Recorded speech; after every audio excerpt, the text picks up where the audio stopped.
Sjećam se, imam jedan dobru priču iz tih začetaka. Svima je to bilo novo.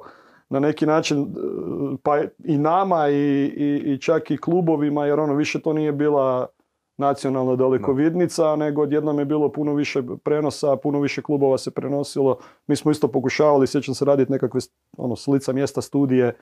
Znam da smo jednom, Krašić Čampa i ja išli u Osijek. Neću reći s kim je Osijek igrao.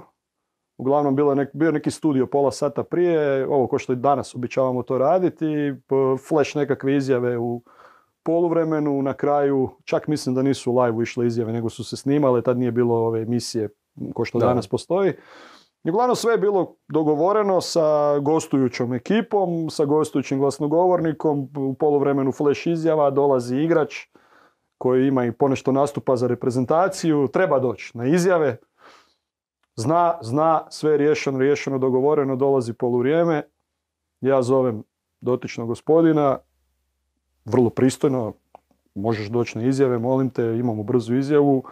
I čovjek me pošalje doslovce u 3 i ode u slačionicu. U 13 retribina. Da, i ode u slačionicu i naravno ja ostanem u čudu jer ali to su recimo začeci HNL-a, jer to je svima tad bilo nešto, znaš, nisu osjećali nekakvu obavezu, pa znam da su četvrti suci imali naviku micati onu trojku kameru koja je dole ne imaju i danas. Centralizirana, znaš, ona koja prati, ne znam, izmjene. Ne, tad nije bila ta što se okreće. Ne.